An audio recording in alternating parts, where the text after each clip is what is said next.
Welcome to the West Rose Media Podcast, Lessons from the Ashes. We are here to tell the Phoenix Rising stories, coming up from the ashes to build businesses, to build personal brands, to parent, coming out, all of it. The stories of those who came from nothing and did great things. We all have a Phoenix Rising story, and I can't wait to hear yours. Join me every week for new podcast episodes. And of course, make sure you follow the show so that you never miss an episode. See you soon.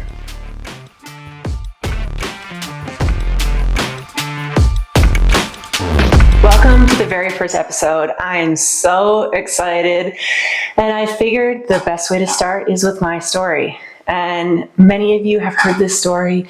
Many of you have lived this story with me. And I can't say thank you enough to everyone who has been with me through all of this and watched me grow and cheered me on throughout all of it. It's been such a beautiful journey, and I'm only just beginning. So much more is yet to come. I started this podcast because I wanted to be able to tell these stories, the Phoenix Rising stories.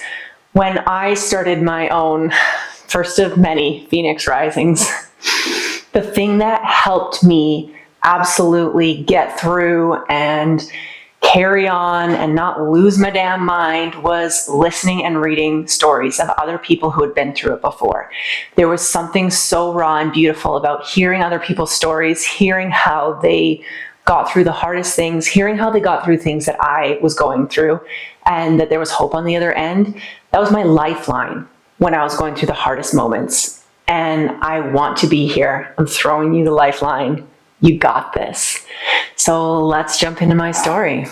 I grew up in one of those, from the outside, super idyllic little childhoods. I was like playing on a farm and riding my horse bareback and, climbing trees barefoot. It was very much a nature-based childhood, which I know is trendy now, but is just the way we did it then.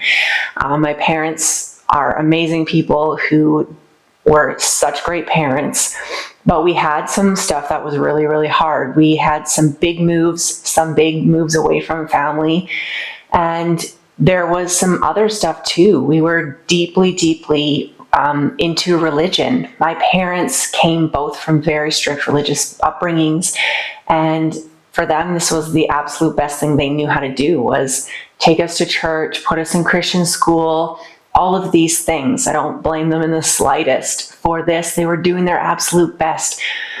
But they didn't know that the little kid that they were hauling along to church was a tiny little queer kid inside of a little religious straight girl's body. What was she supposed to do? I sat on my hands in those pews, in those churches, looking up at the person speaking and condemning the person I knew I was inside. And every single word of it made me shut down a little more and a little more and a little more. I had to push it down further and further. Every time I felt something that I wasn't supposed to feel, a panic would come up and I would have to push it down and pretend it wasn't there. And it was hard. And I learned to do it so efficiently. I think we're all little people pleasers at heart. And the way that I had to people please was to fit into what was supposed to be me. I still had a lot of my wild, weird self-expression, and it was nurtured in me in other parts, which I think is what kept my spirit alive long enough that I was able to be myself later in life. So what I mean by that is I knew that I could be my wacky, wild self in other ways, and it kept the little fire inside of me burning so that in my 30s, I could stand up and say, hey, hold on, there's something I got to tell you guys. So backing up, I was a pretty weird and flamboyant kid. I loved musical theater and singing and putting on productions. I would make my sisters do crazy little plays with me, like full costumes and everything, and I'd be running around telling them what to do, and my parents would be sitting there like, oh my God, listening to the shenanigans of me putting on these ridiculous plays and my sisters completely unwilling participants, and me just beaming at the end, being like, did you love it? And then being like, yeah, so good, Stephanie, good, yeah. But it was something inside of me. I've always wanted to be center stage. And weirdly enough, I'm kind of an introvert. But when I'm on stage, it feels different. It feels like I can be myself, like I can stand up and be anybody. I loved theater for that aspect. You could put on a character. A boy could play a girl and a girl could play a boy, and people who didn't actually have a romantic connection in real life could have one on stage. I loved that about theater.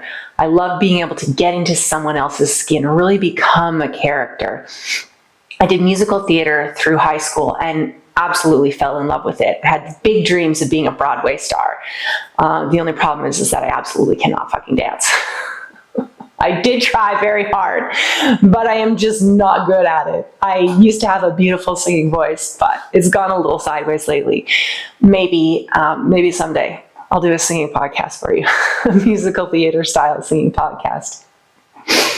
But in high school was tricky for me because I went from being in a super strict religious school for all of elementary and junior high, and then going into what we called secular high school. So basically growing up, we were taught that anybody who wasn't in the church was from the secular world, and they were to be feared and converted. So going into an entire school full of these people, it scared the shit out of me. I felt like I was in enemy territory. And that's the kind of, if you've never grown up in a religious situation, you can't really fathom the kind of wording that's used, like things like the enemy and the world and all of this stuff, where they basically pitched everybody who wasn't inside the religion as either the enemy or somebody who had to be turned, and that you had to be careful because they would try to get you. And if you had desires or something that you thought, something you felt inside of you, that if it didn't fit into what the Bible said, then it was from the devil, and the devil was inside you.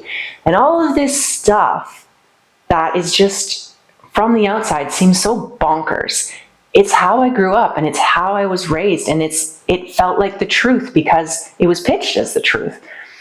And so keeping a part of me hidden and accepting truths that weren't truths for so much of my life really gave me kind of a skewed version of the world.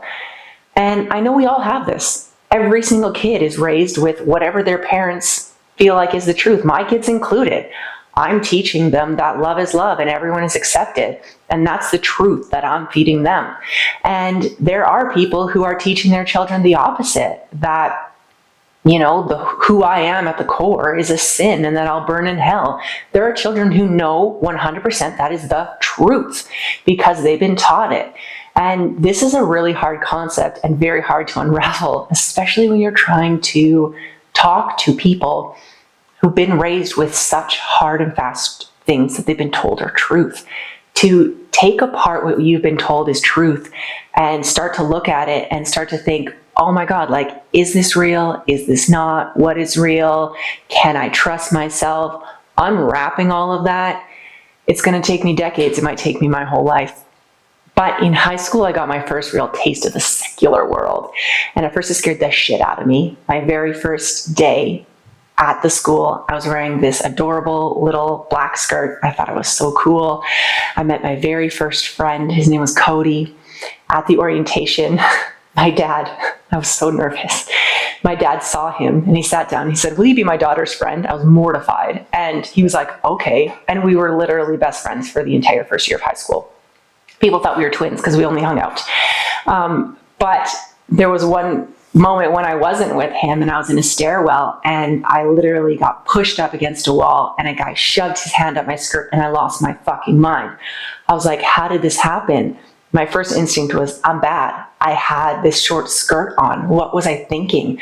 Couldn't tell my parents. Oh my God, can you imagine if they found out that I was such a sinner, that I had been enticing a boy, because that's what I was taught my whole life.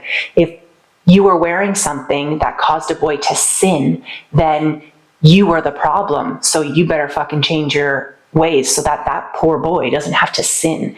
I was mortified. I was terrified. As I started to make more friends and get into the groove of it and get into theater, then I found some people who I really loved.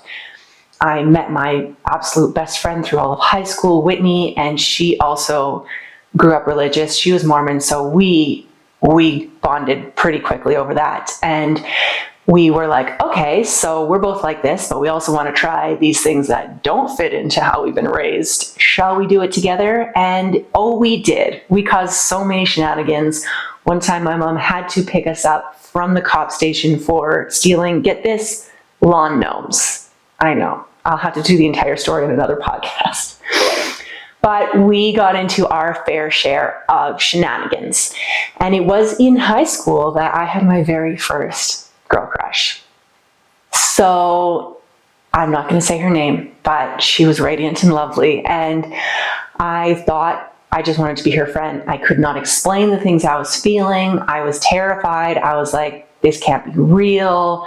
I just basically puppy dog followed her around until she disappeared out of my life. And it was something that really sparked something in me, but something I was like, I gotta hide this. Like it went in the category for me as the things I shouldn't be doing, like drinking or smoking drugs. I was just like, this can't be something that's okay. It's in the category of things that are fun, but are not allowed.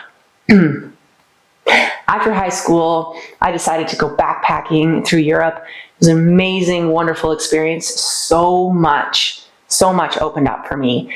I got to see other cultures where queerness was accepted and loved. And there was like a little inkling in me that I was like, oh my God, like this is amazing. I wish that I lived here. And I think that not so much that I wish I lived there, I wish that I was the person there anywhere. You know, when a place feels like home, I think it's because the way you feel is how you wish you were. You know, that's what I feel like home feels like. And that's how I felt on those trips. After that, I tried a little stint in university. Didn't work out so well. I was dating an absolute disaster of a person at the time. He was incredibly narcissistic and emotionally abusive, and I needed to get away. So I decided to quit my university studies and go live in Ireland as a nanny, which was an amazing experience. I absolutely fell madly in love there with the country, with the children, and with cooking, something I didn't know I was going to ever fall in love with. They had a huge garden there, and I would work, make stuff with the kids. I also lived with a French girl who made the most fucking unreal, pastries. She would whip up the most ridiculous things, the most beautiful things, in this tiny little kitchen with the most simple ingredients. And I was just in awe. I was like, teach me everything. We had raised some pigs, and then I got to help with the butchering, and we made black pudding with it. And I just was transfixed. And I was like, when I get home, I want to go to culinary school. There was also some fabulous dalliances in my university career and in my Ireland trip where I got to have a taste of my queerness. And again, I just thought it's something I can't keep. For me, it always felt like dessert or vacation. Yeah, you can have a taste, but you damn well better get back to real life before you get home.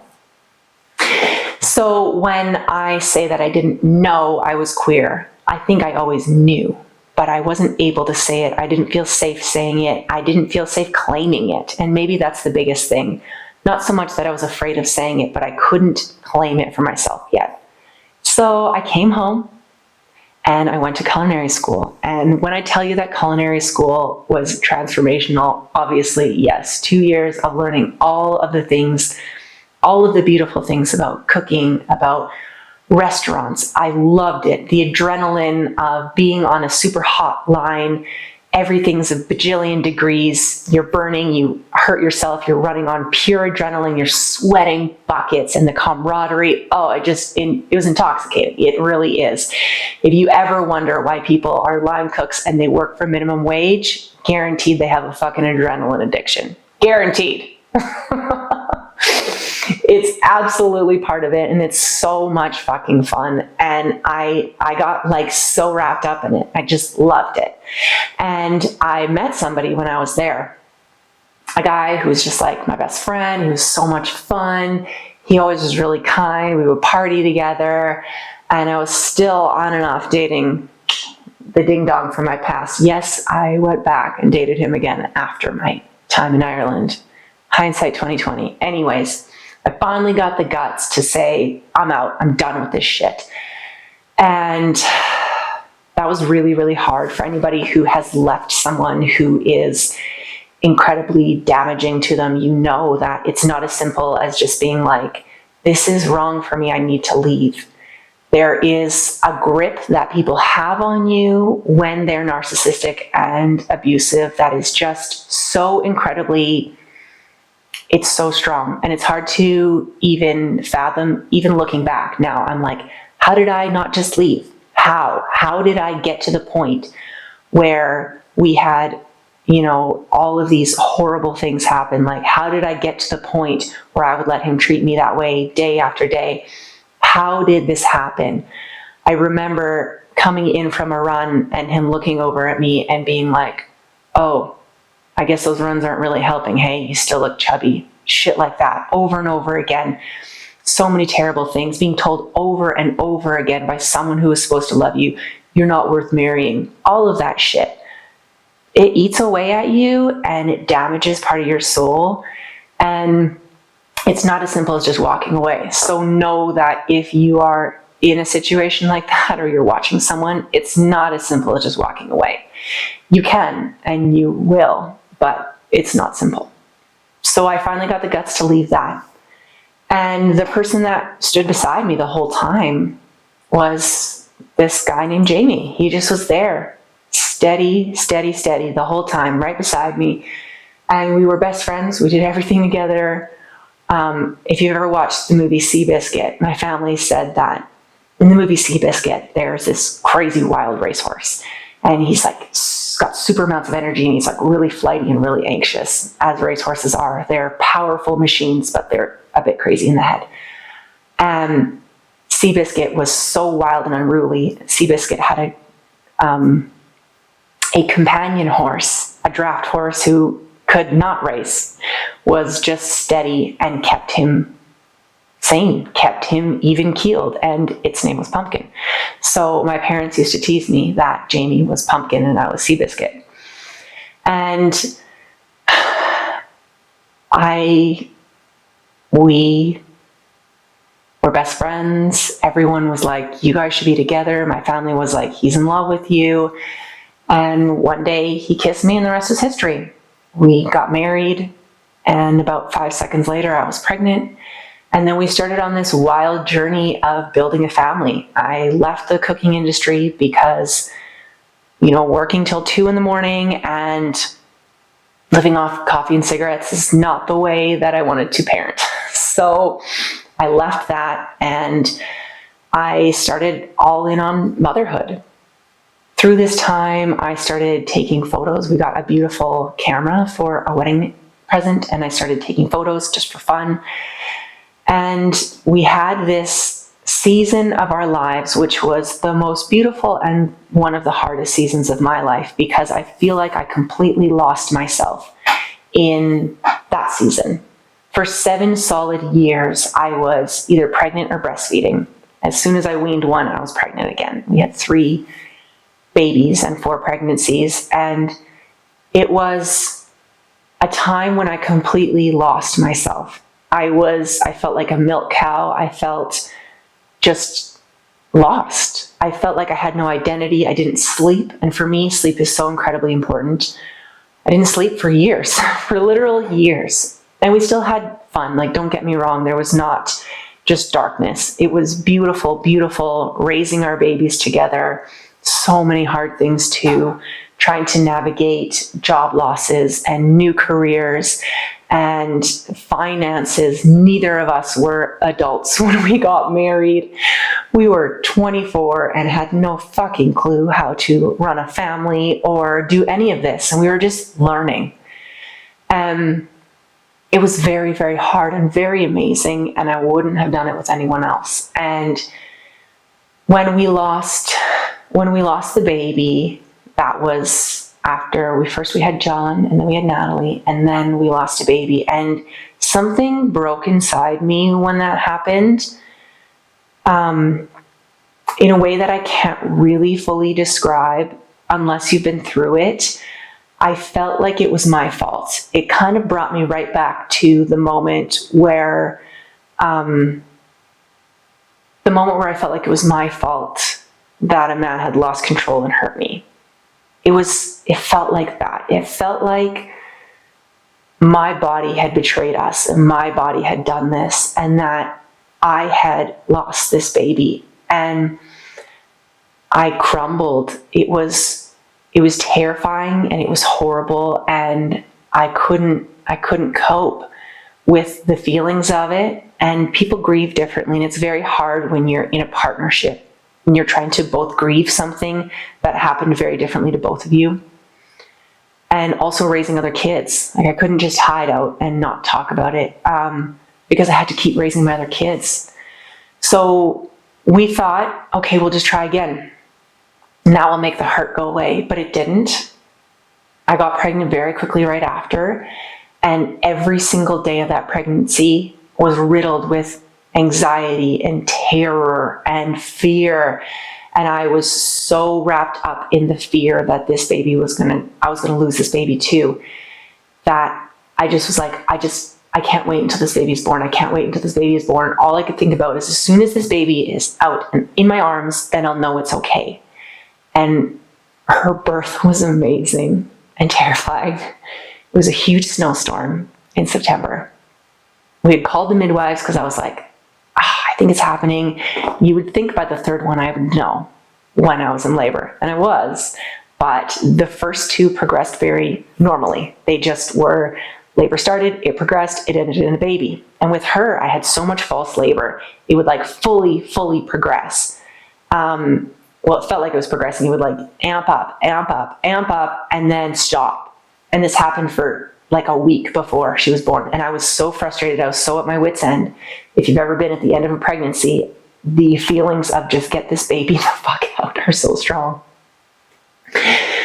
So finally the midwives came, they checked me. They're like, no, like, you're not close. You're like at 3 centimeters. Like, sorry, we're going to go home. Call us if anything happens. I was so frustrated. I was so angry. I was cursing. I was crying. I was everything. And I was at my wit's end. And Jamie just sat there rubbing my back, and he's like, you can do it. It's okay. Whether the baby comes now or in a week, it doesn't matter. And it amped up, and then stopped. And I was like, no, I was so angry. But if you've ever been in labor, and you know that there's a point called transition where all of a sudden it feels like everything has stopped. But it hadn't. It was just ready to actually happen. So I thought it was just this amp up and stop like every other night before. But in fact, it was transition, and I was ready to push. So there we were, just the two of us in the middle of a snowstorm. And all of a sudden I was like, I'm ready to push. And he was like, okay, let's do it. And we had our beautiful Felicity, just the two of us on the living room floor. And when I tell you the relief, and I sobbed and sobbed tears of joy, and I held her on my chest, and he called the midwives, and they were like, hey, how you guys doing? And they heard the cry in the background. They're like, oh, okay. Now we had the baby. Okay. All right. And they came and helped us with the cleanup and delivering the placenta. But it was something that I'll never forget. It was something that I will hold dear in my heart forever, is that through my hardest, scariest moment, he just looked me in the eyes and he said, you can do this. And he was there to help, but I had to do it on my own. And that's the thing is, no matter where you have your babies, you do it on your own, even if you have help around you. And I thought, in that moment, I was like, okay, now all the anxiety and the fear will be gone, because now that she's here. But it didn't turn out that way. I didn't have any postpartum depression or anxiety with the first two, and I had crippling postpartum depression and anxiety with the last one. Crippling to the point that I went to my doctor and I said, I need help. I can't have these thoughts. I can't be this dark. I had so much guilt and fear that I had ruined her because I wasn't the vibrant, happy mom that I was with the other two. I went to a therapist and she looked at me, she's like, well, your baby's fine though, so aren't you okay? And for anybody who is going through postpartum depression or anxiety, just know that if a therapist says that to you, run in the other direction. Just do that, because that is not a thing to say to someone who has postpartum depression or anxiety. It's something that takes you over. It doesn't mean you love your baby less, and it does go away. It did go away for me. So when Felicity was about 1, that cloud started to lift. I weaned her.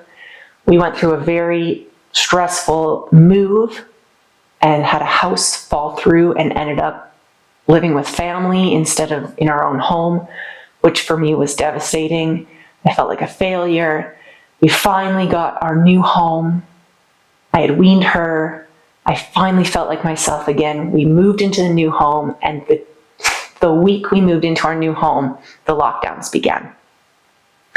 So obviously all of us were there for that. Some of us had different experiences. For those who said that the COVID lockdown situation for them was just a time to sit and watch Netflix and get paid to not work, I do not relate in the slightest. I do not relate to you at all. For me, it was the biggest burning down of my life I have ever had. And I had had struggles before, as you know, through this story. I had had a lot of things go wrong, but I had never had my insides reject me in the way that they did now. I suddenly was trapped at home. I suddenly had no way to reach family and friends. I was drinking more and more. I was homeschooling children, and I was finally had my body back to myself after 7 solid years, and my libido came back. But it didn't feel the same. And I was like, what's going on? I started Googling things like, can you be straight and also gay? Which is an unhinged thing to Google, but if you've been there, you've been there.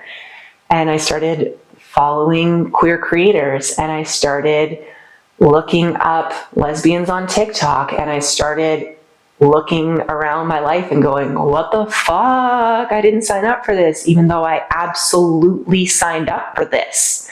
I vowed to this.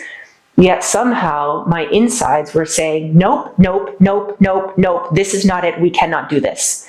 And if you've never had your insides yell at you that we cannot fucking do this, then it's hard to explain, but I'll try my best. It's kind of like if you take a drug and you weren't expecting it to feel this way and you wish you could get out of it, but you can't because you just got to ride through the trip. That's what coming out felt like for me. It felt like my entire insides were battling 1000% with my outsides, and my brain was trying to make the two cooperate, and I just couldn't. There was a cage match inside my soul, and I was just standing there going, what the living fuck, everyone? I followed the rules. I married the nice man. I went to church. I had my little, time in my youth where I tried the things, but that's just what that was. And what am I going to do now? You can't just come out in your 30s and you have a beautiful, perfect family or what looks perfect on the outside. Like, people told us we were relationship goals. We got along splendidly. Like, obviously there were a lot of hard things. And there are things that I'm absolutely not going to share here because they're none of anyone's fucking business. We did not have a perfect marriage, but it was a good one. And I loved him. And all of a sudden my insides were screaming, you can't do this anymore. what the fuck was I supposed to do? So I started looking up stories. I read the book by Glennon Doyle, and I was like, oh, maybe this is it. When I read Untamed, I was like, oh my God, like she did it. Maybe I could do this. And I just kept writing in my journal over and over again, what if it's possible to still have a beautiful family and also be myself? And at that time, I went and I accessed some therapy through the Center for Sexuality, which I highly, highly recommend looking into. And I got paired with a queer therapist, which literally, when I say she saved my life, I absolutely mean it. There were very dark days in this that I was 100% sure that it would be better off for me to be not alive than for my children to have a divorced and queer mother. I was 100% of the opinion that that was 100% true. Like we were talking about before, that at that moment for me, that was the truth.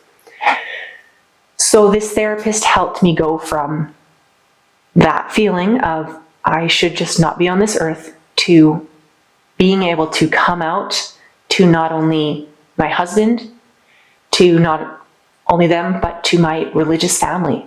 I stood in front of my parents and I said, I'm gay. And they were like, what the fuck? And I was like, yeah, I know, right? They didn't see that twist coming. My husband didn't see that twist coming. He did not sign up for that. There was a lot of hurt. There was a lot of anger, as there would be. And all of it justified, and some of it healthy and some of it not. And that is totally okay. But we started to try and navigate this. At first we were like, oh, maybe we'll try some alternate family ideas, which again, I'm not going to get into, but we thought we would try some things. And finally, after what felt to me like a very long time, we decided, no, the marriage has to end. The marriage has to end and we need to try a new family structure. And that was the most heartbreaking moment of my life. I knew that our family had to change, and I knew that I was actually worthy of having a life and a love that matched who I actually was on the inside.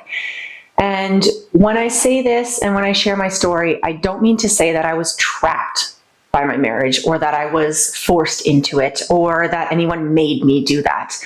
I genuinely wanted to get married. I genuinely am so happy that I had my kids with him. And also, there were large parts of myself that I was denying and hiding, and both of those can be true, and both of those are valid. So when we actually did split, it was incredibly heartbreaking. I will never, ever forget the morning that he actually moved out. I remember us standing on the front porch, hugging and both sobbing, and it was the hardest moment of my life, and I'll never forget it. And I will eternally be grateful for the grace that he showed me as we went through this.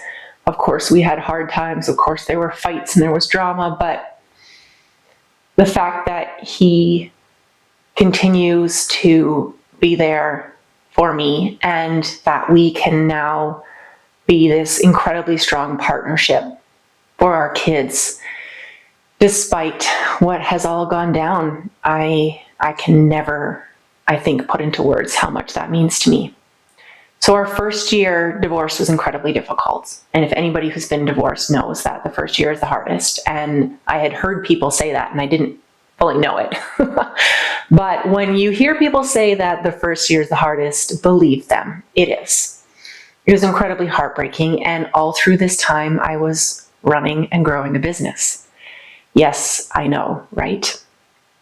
So you might think I'm absolutely insane, and maybe I am.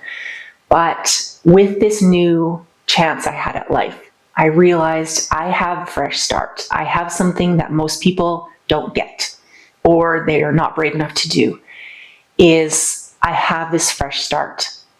And I'm not going to waste it just scraping by and living a life I don't like. I didn't go through all of this pain of coming out and rocking my family. They're all very supportive, by the way, my immediate family.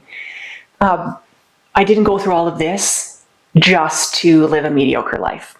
It kind of felt to me like when people describe a near-death experience and they're like, no, now I have to really I have to go after my dreams, because I had a new lease on life. I had a new life, a brand new life that I got to choose how to do it.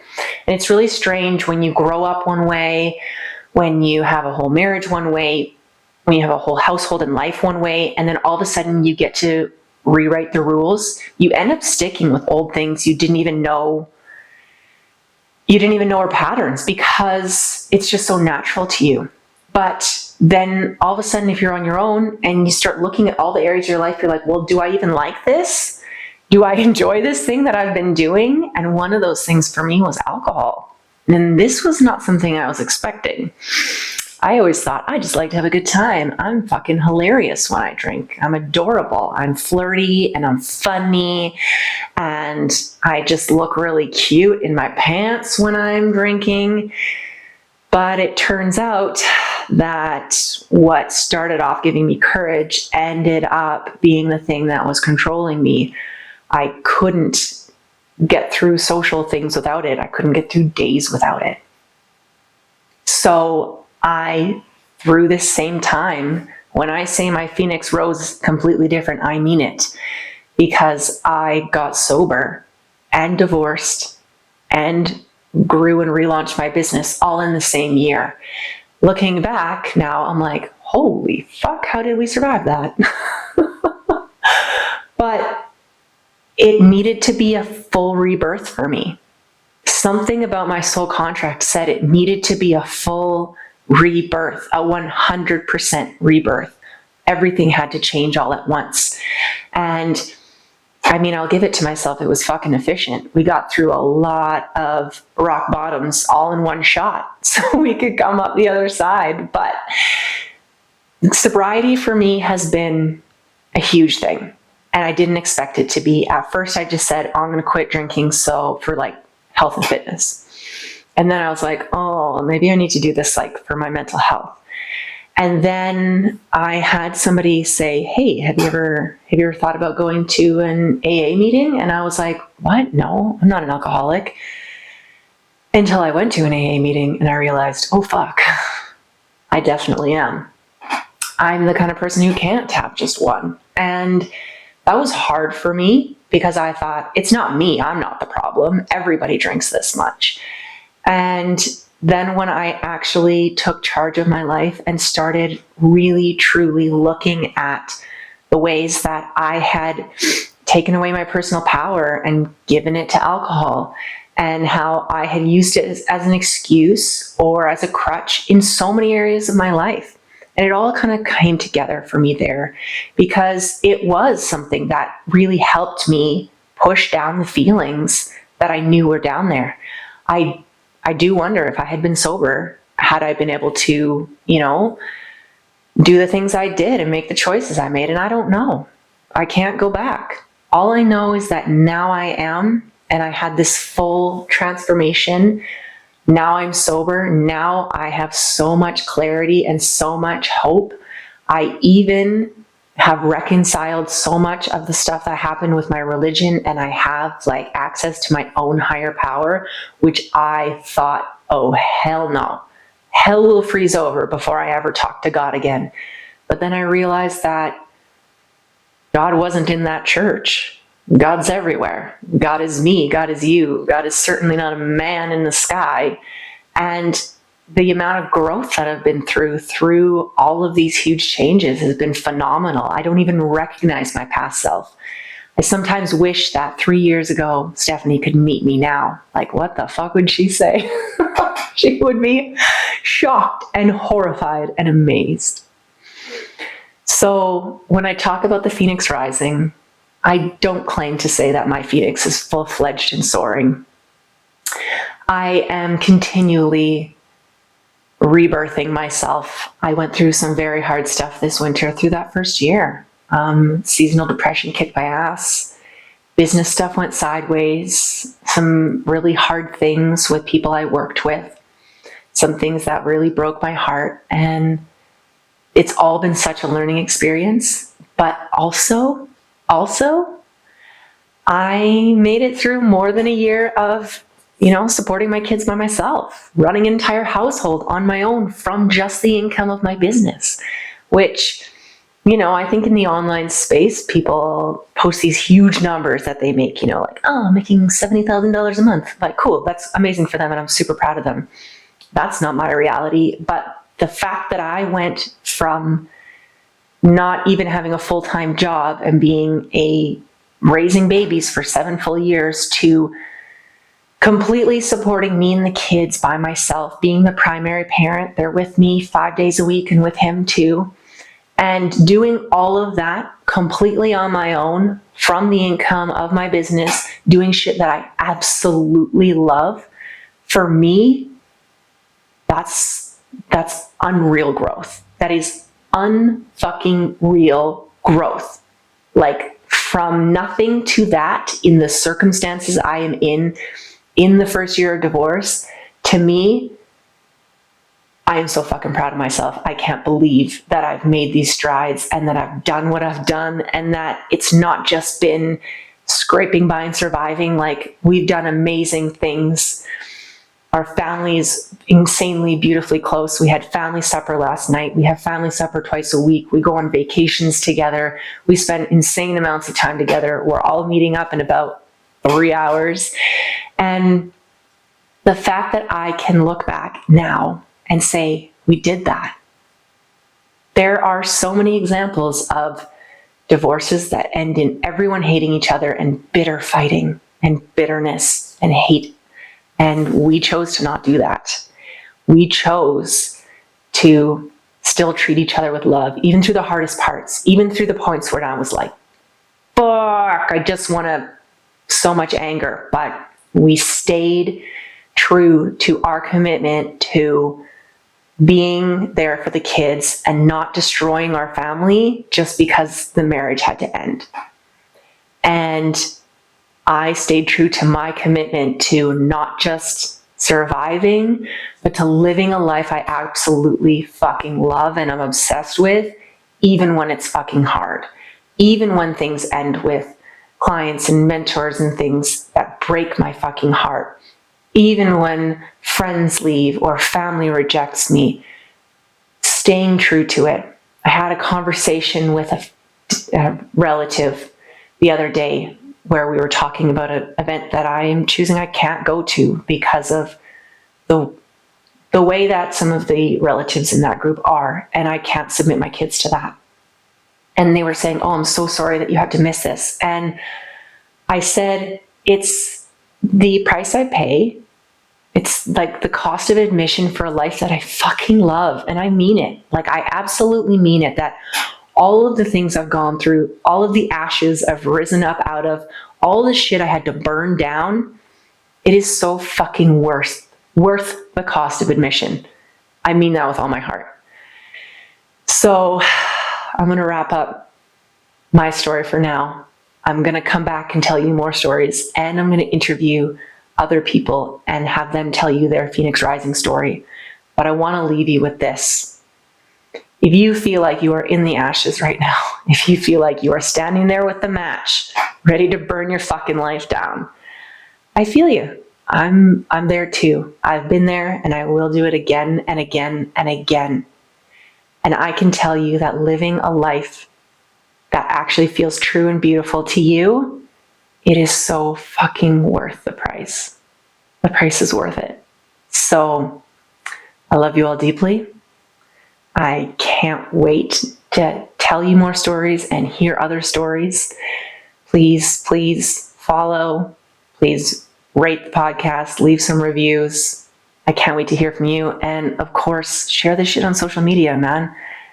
I love to hear it. It's what makes me thrive and makes me realize that, yeah, I got to keep going, is I want to know, did this story help you? How did you feel about it? Please let me know. Okay, until next time, this is Stephanie Rose, and we all have a Phoenix story. Hey, I'm Stephanie Rose, and I am the host of the West Rose Media podcast, Lessons from the Ashes. Make sure you follow me on Instagram and on Threads and on TikTok and all the places. My handle is at West Rose Media. Check out my website too. There are so many resources for people just like you, people who are climbing out of the ashes, ready to make a new life. I got you, babe. Make sure you follow along. Make sure you subscribe to the podcast. That way you never miss an episode and I can keep doing the magic. I can't wait to keep going. Let's get into it.